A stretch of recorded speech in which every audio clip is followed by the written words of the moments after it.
reach, inspire, and transform. NASM Optima 2021 Virtual Conference. our biggest and best Optima yet. 3 full days of learning. More than 100 virtual sessions. Inspiring speakers you can't miss. Challenging workouts to master your skills. Nutrition and lifestyle facts. The best community network. And for the first time ever, with free full online access. At Optima 2021. Find out more and register today. You're listening to the NASM CPT Podcast with Rick Richey, the official podcast of the National Academy of Sports Medicine.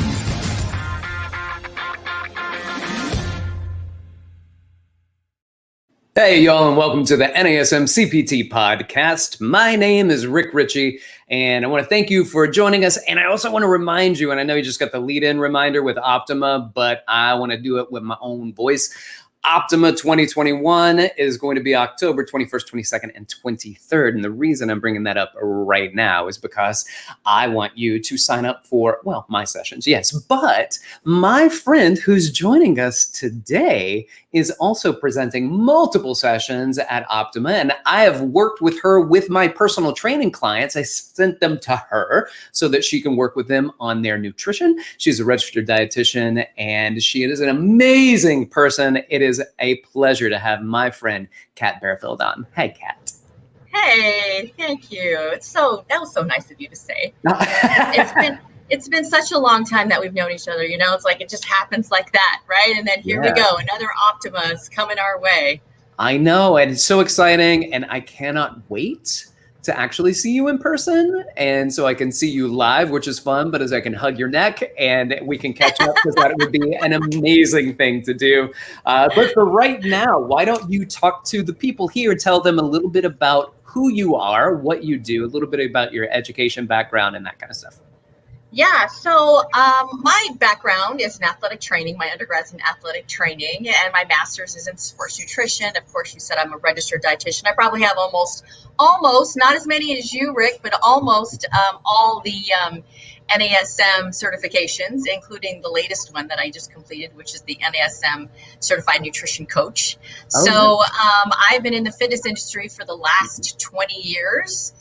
20 plus years, starting out as a trainer and then eventually specializing in nutrition, sports nutrition, and really exercise nutrition with a focus on weight control, weight management, and dietary supplements for overall health.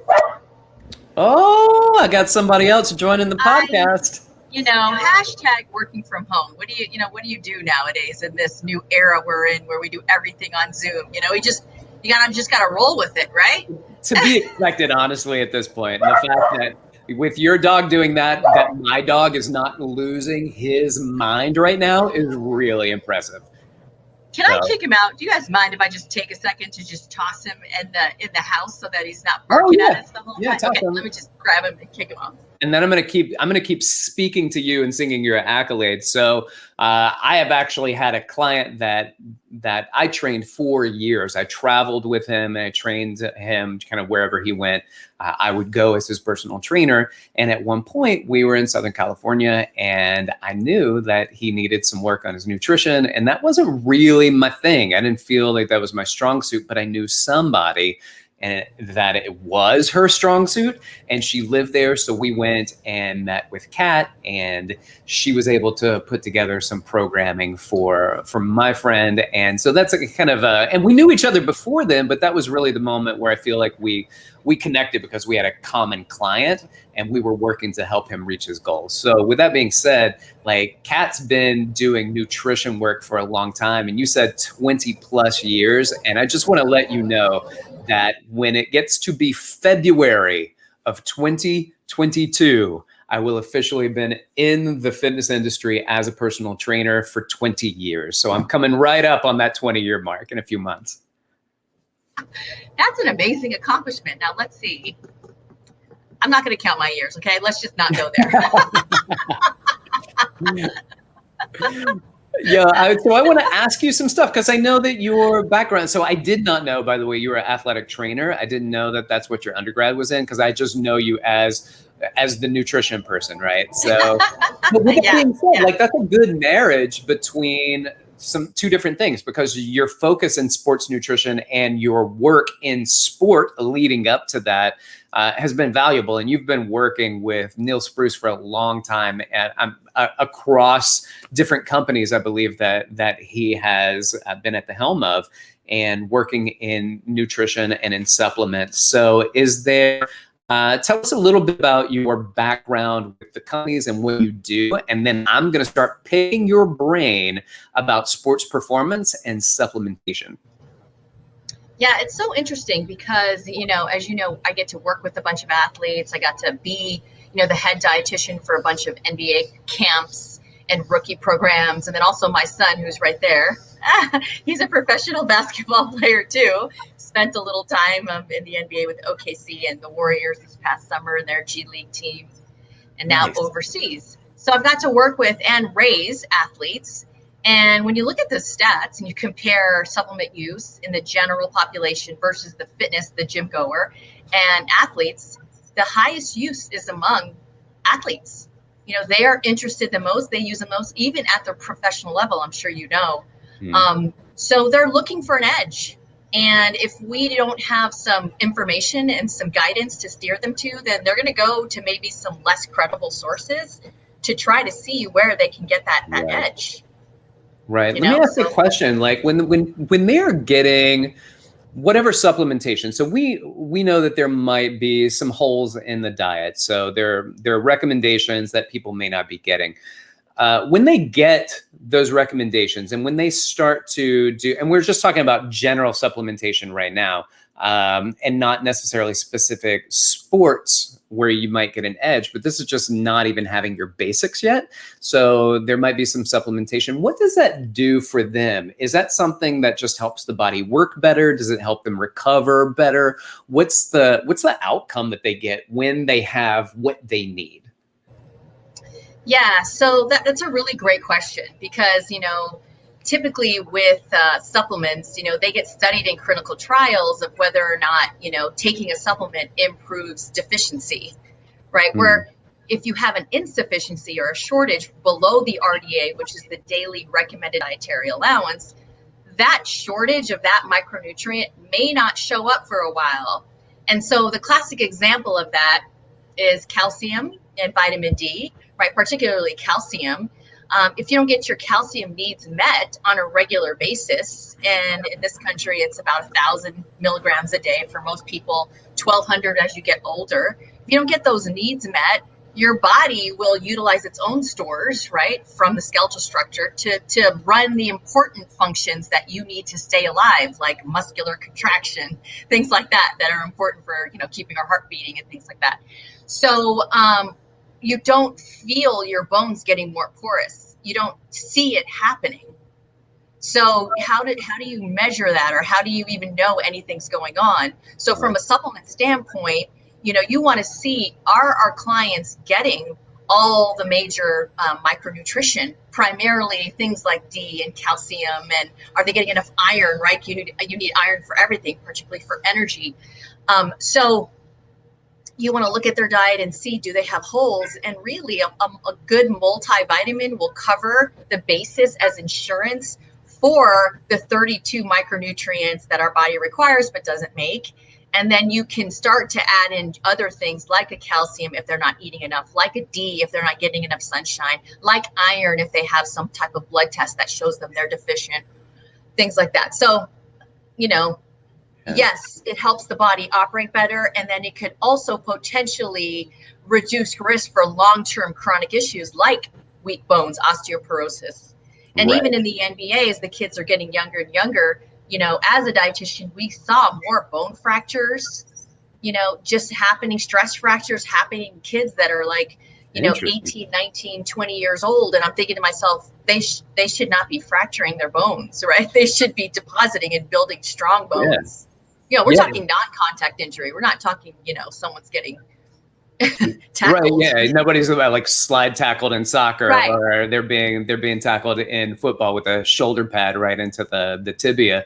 So that's interesting to me. And you would think also with the impacts that they're getting, that's going to, from the jumps, from the landing, technically, Yeah. that would be building some strength. But I guess what you're saying is if the building blocks aren't there to build the strength, then there's not nothing in to the do. micronutrition, not in adequate amounts. Because if you think about the way most people live, like, so you need an adequate vitamin D to absorb calcium, right? So you need to and have that's why they go hand in hand. That's why they go hand in hand. Yes, along with some other cofactors like magnesium and vitamin K. But those are the two major ones. And so where's our major source of vitamin D? It's the sun. Right. Well, do athletes get outside a lot to train, particularly NBA athletes? No, they're never outside. They're inside. And then where do most people spend their leisure time? Most people aren't getting enough sunshine, right? And then there's not many natural sources of vitamin D. It's because most of it's in the sun.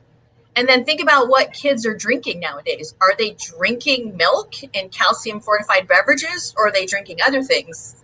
What would you guess? Yeah, well, not milk and fortified beverages. So. Right. So not. So it's sort of this perfect storm of, not enough micronutrition, but you can't detect it.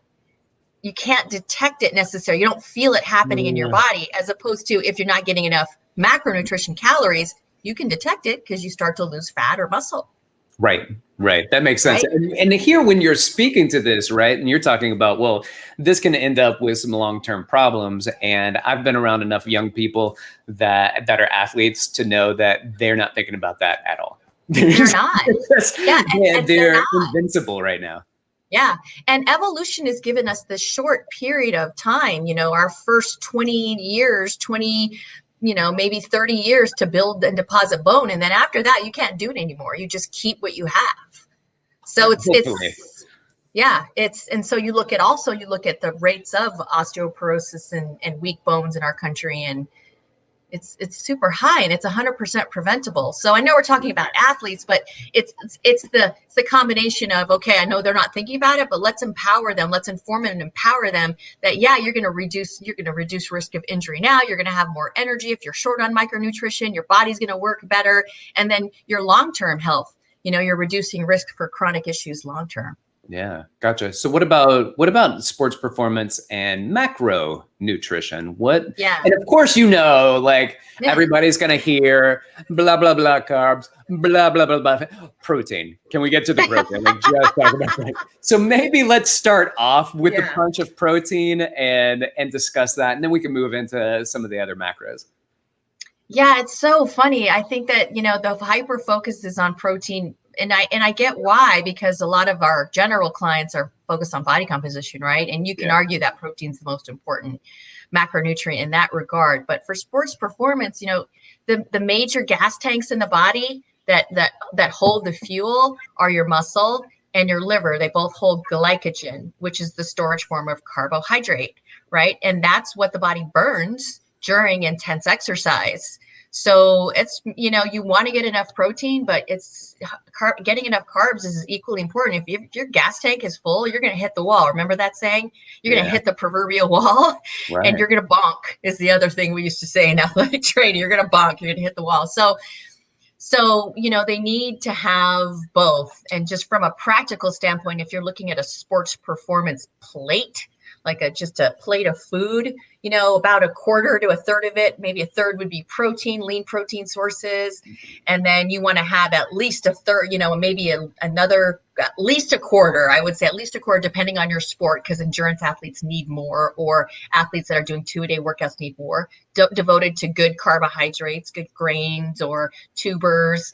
And then you can get your fruits and vegetables and things like that for the rest. But you got to have balance, and you got to have enough fuel in the tank. Yeah, about 90% of the population just went, what's a tuber? Oh, I'm sorry, potatoes, sweet potato. I'm sorry, my bad. It's the dietitian in me. Yeah, sometimes right. Thank God for Google, though. Nowadays you can just Google it. I know. They turn around like, what's a tuber? What's a tuber? And that's cool, because I hear about tubers a lot in kind of the natural diets that go on with. I like listening to books from people like Daniel Lieberman, and he talks about the Hadza and these populations that are relatively unaffected by society. And, no electronics and stuff like that. They're living as close to what they were living 50,000 years ago today. And tubers are a big part of that diet. So that's interesting to me. And I love listening. By the way, the book Exercised by Daniel Lieberman, who is an anthropologist. It is one of the most fascinating books I've ever read. So I suggest that not only to you, Kat, but to all the people that are listening to the podcast. I think it's a really great book. I love a good book suggestion. Yeah, that's a good one. So let's talk about the plate. So I want to ask you a question because you said a third of the plate to protein, and you're kind of breaking this up. But when you say a third, what do you mean? You mean third of your calories, a third of your meal. Grams? Of the meal. So whenever I talk in grams, like nobody understands what I'm saying except for the people who are counting macros. And so maybe people on this podcast count it. But in terms of protein, if you were to look at it in terms of grams, you want to go at least 0.7 grams of protein per pound of your body weight, up to a gram per pound of your body weight. Okay. So that's about the range that I would recommend for protein. From a practical standpoint, we could break that down into a third of your plate in terms of that meal, right? Or a lot of people like to base it on body size. So like the palm of your hand, right? Without your fingers would be a good way to do it. 1 serving for females in general, 2 for males will typically cover it. So that's another way to look at. But the hard numbers are 0.7 to a gram per pound of your body weight per day. Gotcha. And the reason I ask that is because I like some leafy greens on my plate. So if a third of my plate or, half of my plate were leafy greens, that's not really my carb because it doesn't really count for much. So I'm trying to get an idea. Like we're talking about weight, not calories. Is that correct? Yeah. Well, yeah, exactly. Yeah. Okay. You could look at it a bunch of different ways, but those are the numbers to pin it on: 0.7 to 1 gram per pound of body weight per day for protein. All right. So listen, we've been talking about protein and some sports performance, but can we just chat about just for a moment? Because I have some friends that are vegan athletes and vegetarian athletes. And their access, I think, is a bit limited. So I just want you to, at least in natural foods, it's hard to get that protein maybe in. I don't know. These are things that I've heard. So I'm going to talk to you about it and let you inform me. Yeah. So I would say the first thing you want to consider is the fact that plants, right, they don't have all the essential amino acids, the building blocks of protein, right? Except for soy, I believe, is the only one. So essential amino acids, there's 9 of them. Your body can't make them. Your diet has to supply them. So the way that plant sources work is that they're typically missing one. It's called the limiting amino acid, and that will limit protein synthesis, protein building and repair. So you can get everything you need from a vegan or vegetarian diet. You just have to be selective in making sure you choose a variety of different plant sources to get your protein, right? So classic example is you want to compare grain, rice, with a legume, beans, and those have different limiting amino acids, but together they make a complete protein source. And listen, I'm a big fan of rice and beans, so I ain't mad about that. Big fan. Yeah. So, or bread, like a peanut butter and a whole grain piece of peanut butter with whole grain. That would be another complementary way to put 2 incomplete protein sources together. So it's certainly possible to get everything you need from a vegan diet. You just have to be more conscientious, more diligent, and it does take a bit more planning to consume a plant-based diet and get adequate protein. Now, what's interesting is that we don't have any hard numbers for vegans or vegetarians in terms of protein, because the other thing about plant-based protein sources is they're not as readily digestible as your animal sources. And so it takes a little bit more quantity to get the same amount of protein. but we don't have that in the research yet. Nobody knows what the number is. So that's sort of a field that's, needs to be tapped into a little bit more. Okay. All right. Yeah. All right. That makes sense. And to be honest, like I've been friends with these vegetarian and vegan athletes, and some are, I have a friend that's a vegan and an Ironman. And I mean, that's an event, right? Like that's pretty impressive. And he's certainly not the only one. They aren't outliers anymore. They used to be. They used to be phenomenal. Like, I can't believe it. That blows my mind. Or people would be in the NFL or in the NBA, and they'd vegan, and everybody was like, I don't understand, right? And now it's like, oh, cool. And we do feel comfortable and confident that these guys are playing, and girls, women are playing at high levels with what many of us would consider to be a restriction in diet, certainly by restricting and constraining animal sources of protein, but they're still performing at high levels. Yep, they are. And then you also have to look at the micronutrition too, and making sure that they're filling their gaps in micronutrition. For example, vitamin D, if they're not getting enough sunshine, typically vitamin D3 is a supplement that they're given, but that's that's animal based. So they're needing to take vitamin D2, and they can raise their levels of that, but they need a little bit more. Right. Or vitamin B12, which is only in animal sources, but typically if they're eating grains, they'll get their B12 from grains. And then there's the fish oils. You can only get in fish for the most part, right? But there are certain supplements like algae oil that will provide the essential fats that they need for that. And iron as well. So as long as they're getting, adequate amounts from their grains and their legumes, then they should be fine, but certainly they're at risk for certain micronutrition insufficiencies if they're not paying close attention. Right. Gotcha. I'm one of those guys that does a supplement I do a D3 supplement as a just in case, but I also do the omega-3 fatty acid supplement because I am allergic to fish. So in order for me to get those and feel comfortable that I'm getting something that is very lacking in the majority of people's diets anyway, to make sure that I'm getting a bit of that in my body as well. So I'm trying to tap into it. Yeah. And if you look at what's interesting about vegetarian vegan athletes, creatine is synthesized in the body, right? It's also in animal flesh.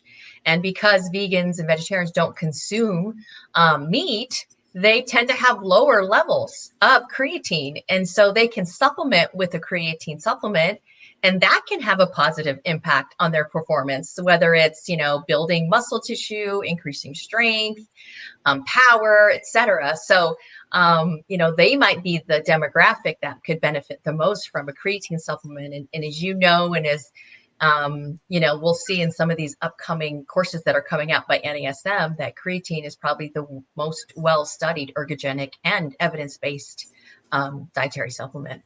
All right, let's take a path in that direction, right? So let's start now with some of these ergogenic things. We talked about some micronutrients. We talked about macro.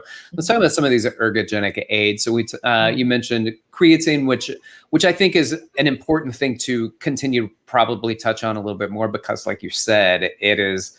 If anything that we know helps, that one does. But but. Also, if we could talk about another supplement. Yeah, let's do that. Yeah. Okay. Cheers. Yeah. So creatine monohydrate is what I'm talking about. I know there's a lot of forms out there on the market, but in regards to the literature, what does the research say? The overwhelming body of literature is focused on creatine monohydrate. So that's the one that I would choose if you're considering it. Now, as Rick pointed out, there's another proven evidence-based ergogenic aid. Excuse me. Yeah. You take a sip, I'll take a sip. There we go. Yep. And that would be caffeine. So caffeine is also very well studied, right? It is a stimulant. Obviously, it's found in nature, in guarana seeds, or obviously the coffee beans, etc. And what do we know about caffeine? basically, if you can tolerate it, it is a pretty effective ergogenic aid, regardless of the type of performance. So if it's endurance performance, if it's strength, if it's power, if it's lifting, Or if just it's showing up for work. Well, yeah, or just showing up for life, Rick. Okay, life. Agreed. So yeah, caffeine. And again, if you can tolerate, because some people can't consume it. It has a negative impact on their system. So if you can tolerate it, then yeah, I would say go for it. And the numbers in the research, could be as low as 100 milligrams per dose prior, up to 6 milligrams per kilogram of body weight. I think that's close to 3 grams per pound of body weight. I did do the conversion, but I think it's around 2.7 grams per pound of body weight pre-workout. And it typically takes, maybe 45 minutes to reach peak levels in the blood. So timing wise, that's what you would do, is consume it then. But yeah, you want more energy, alertness, focus. And the other thing it does, which I forgot to mention, was it reduces your rate of perceived exertion, right? The fancy way of saying exercise feels easier. Exercise feels easier with caffeine. And who doesn't want that, right? Regardless if you're a competitive athlete or not. Like, who doesn't want exercise to feel, easier, and you feel like you have more energy? So. Okay. All right. Yeah. So I like that. And now we're looking at what we talked about, caffeine, and as a stimulant, if people can manage to consume it, then it provides more alertness, certainly makes the gym not seem so overwhelming, but then also the rate of perceived exertion. So you can be working at a high level and you just don't perceive it to be as high because of the caffeine. Can you backtrack and just highlight again, what were some of the benefits that come from supplementation from the creatine monohydrate? Yeah, so creatine improves strength, power, exercise capacity, workload, and then over time it increases training adaptations, which is long-term effects like building lean body mass. So you want to get stronger, you want to be more powerful, you want to lift more, you want to put on lean body mass, and even there's some research showing that it could benefit with recovery. So it's all of the above. All of the above. It's almost like, it should have been made into a prescription drug. It's got so many benefits. Right. So when I was in maybe high school or college, creatine had just started to become a thing, right? Like as a supplement, and they talked about cycling that a lot. Like, don't consume too much, and make sure you take breaks, because then your body will think, I don't have to produce it anymore. What's the news on that? What's the update on that? Is that the same, or? No, there's been new research showing that even taking it chronically over a year or so, maybe even longer, could have beneficial effects. There's also applications in clinical settings with the aging population, with certain muscular disorders. So there's a bunch of research on creatine and the benefits of its use. And I remember as an athletic trainer, we were learning about creatine and maybe it causes dehydration, or it causes, kidney issues, and all of that has been refuted. It does not cause. Actually, it draws water into the muscular cells, and so you're going to retain a little bit more fluid in your muscles, which could have a beneficial effect on hydration during exercise. Certainly with muscle protein synthesis, helping grow some extra muscle tissue, if that's what you're trying to do. Okay. So, and it doesn't disrupt kidney function in individuals that have healthy kidneys. So the research has come a long way in the last 20 years. I get to listen to some of these scientists at the International Society of Sports Nutrition conference. Right. I get to listen to their work, their body of work that they spent a lifetime on. And man, there are some people who have done some amazing work out there in showing the benefits of creatine as well as its safety and efficacy. Yeah. Nice. Question then, because you mentioned hydration, so I want to go back to caffeine. Yeah. So we went creatine, caffeine, creatine, back to caffeine, and then we're going to explore a few more. But I want to ask a question about dehydration, because that's something that I hear about caffeine, or maybe I hear about coffee, that it can be dehydrating, which to me is funny because coffee is almost 100% water. So what is that? Does that really dehydrate us? What's going on with hydration and caffeine or coffee? Yeah, so no, caffeine, like you said, it's all almost all water, right? Like so it actually can contribute to your fluid intake. It does not cause dehydration, particularly among new users of caffeine. What it will do is that it'll stimulate you to urinate more quickly than normal, but it's not going to force your body to get rid of extra fluid because of the caffeine. And so, but as you habituate to it, then that doesn't happen quite as much. So it does not cause dehydration. There's been studies on that, and it can contribute to your fluid needs. And people they're often surprised, like, wow, it counts towards my fluid requirements. I'm like, yes. Nice score, but I think I've also habituated, as you said, to coffee intake. What other sports performance aids are out there that we should be, I don't know, thinking about, or things that are out there that, whether or not we're thinking about them, are relatively popular that our population, our group as CPTs may have heard about and want to find out from you a little bit more information?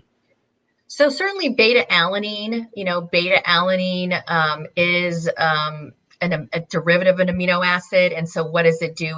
It actually combines with another amino acid in your body to increase your muscle stores of carnosine. And what carnosine does is it buffers lactic acid, essentially. So if you're working at high intensities and you have the ability to buffer lactic acid, that burning sensation, then you can exercise longer, right? It gives you greater, anaerobic endurance, if you will.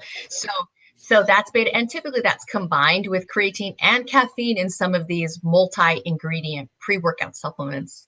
So that's something beta-alanine has been well studied. It's also shown to be effective as well in these more of the shorter term and duration type of activities. So that's one that's evidence-based. And then also essential amino acids. So your free form amino acids, those have been shown to help with increasing muscle protein synthesis, perhaps in increasing your lean body mass over time, helping with soreness and improving, recovery. So that's another one that's out there that can be beneficial. I just recorded a session for Optima on healthy aging, nutrition for healthy aging. And I was so happy to read about literature on essential amino acids and how it can help older individuals retain muscle tissue. So you guys are going to have to check that one out. My shameless plug. Yeah, no, hey, go for it. That's one of the reasons I want to have you on, in order to kind of wet the whistle for the Optima conference too. What's the leucine? Leucine. What is there specifically about something about leucine and training? What is that? And that's an amino acid, yeah? Yes. So leucine is one of the branch chain amino acids, right? Probably everybody listening has heard of the BCAAs, the branch chains. Those are the amino acids that are most abundant in muscle tissue. And what leucine does specifically is it's considered the switch to turning on the muscle protein synthesis. So they'll, and they describe it, that when I read the literature, they describe it as sort of a dimmer switch, right? You can leucine turns on that switch.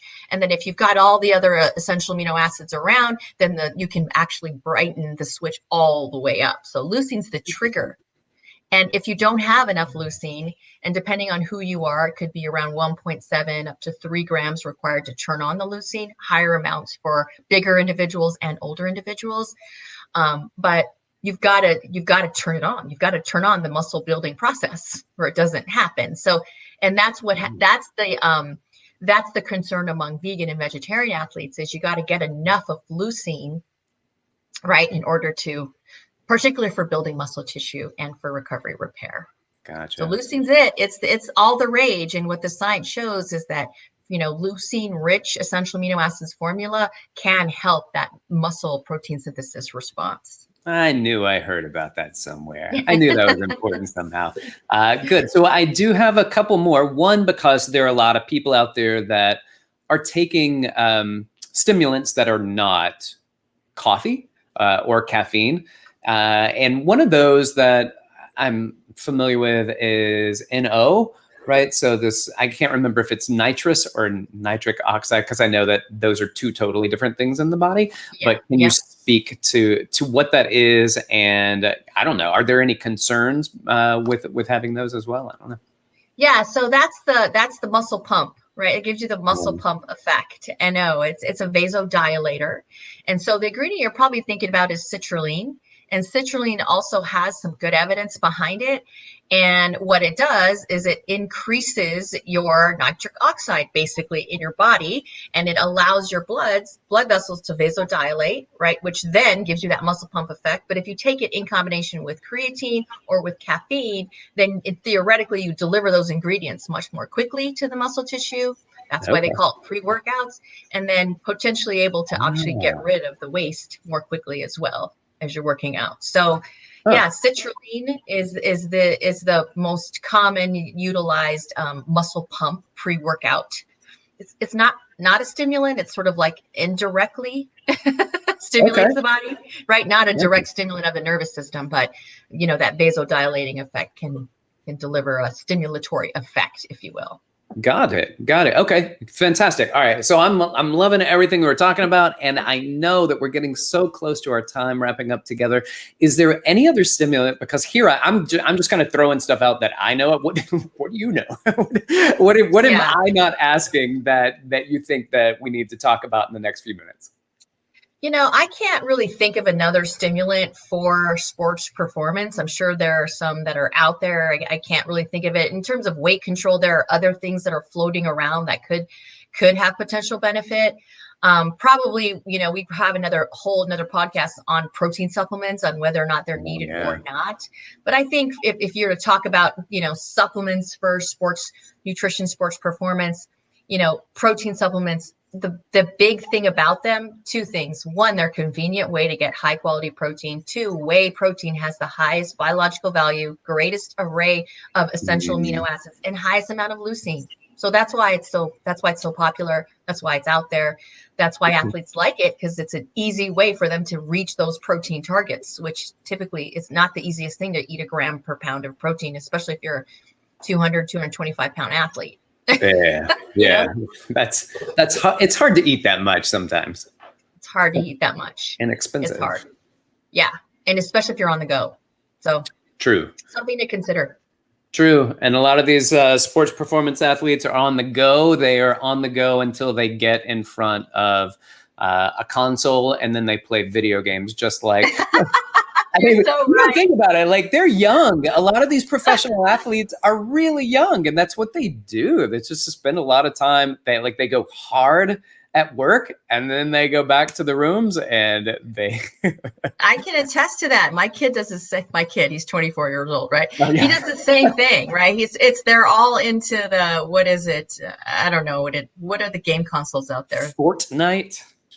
Yeah, my kids like games. That. I'm so out of touch. I'm dating myself. Anyways, yes, and so gamers actually, they take caffeine and stimulants as well to help it, increase their focus and alertness to perform. So interesting, right? I did not know that gaming was a sport until recently. So that's a sport. New information for me. Kat, it has been an absolute pleasure having you here. I cannot wait to see you at Optima, but it will be through a screen. So that's the only disappointing part of it, but I'm really looking forward to your sessions.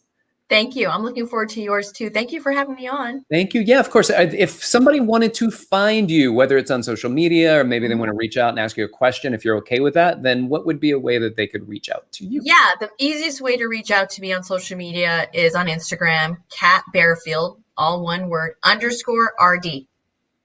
Kat Barefield, all one word, _RD. I just created this account for Optima. All right.